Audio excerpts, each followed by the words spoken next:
அடுத்தது நம்ம பார்க்கக்கூடியது ஹிருதய முத்ரா. ஹிருதய அப்படி பார்த்தீங்கன்னா இதயம். இது பண்றதுனால நம்மளுக்கு இதயம் நல்லா சப்போர்ட் ஆகும். ஹிருதயத்துக்குள்ள சர்க்குலேஷன் ப்ராப்பராக நடக்கும். ஹிருதயத்துக்கு பிராணசக்தி அதிகரிக்கும்.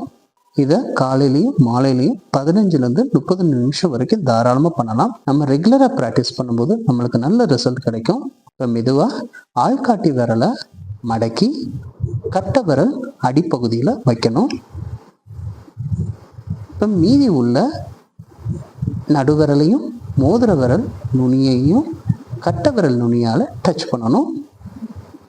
சுண்டு விரல் இல்லைன்னா கடைசி விரல் நேராக நிமிர்ந்து இருக்கணும். ஸோ ப்ரெஷர் மைல்டாக தான் கொடுக்கணும், ரொம்ப ப்ரெஷர் கொடுக்கக்கூடாது. நம்ம ஆள்காட்டி விரலால் கட்டை விரல் அடிப்பகுதியை தொடும்போது ஒரு பல்சேஷன் ஃபீல் பண்ணணும். ஒரு பல்சேஷன் இருக்கும், அதை நல்லா நம்ம ஃபீல் பண்ணணும்.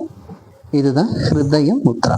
ஸோ ஹார்ட் டிஷ்யூ உள்ளவங்க 80% டெத் ஆகிறதுக்கு காரணம் என்னன்னு பார்த்தீங்கன்னா, நெஞ்சு வலி வந்துருச்சு அப்படி சொன்னோன்னா ஒரு பேனிக் வரும், ஒரு பயம் வரும், ஒரு படபடப்பு வரும். அந்த படபடப்புலே அவங்களுக்கு பாதி ஜீவன் வெளியேறிடும்.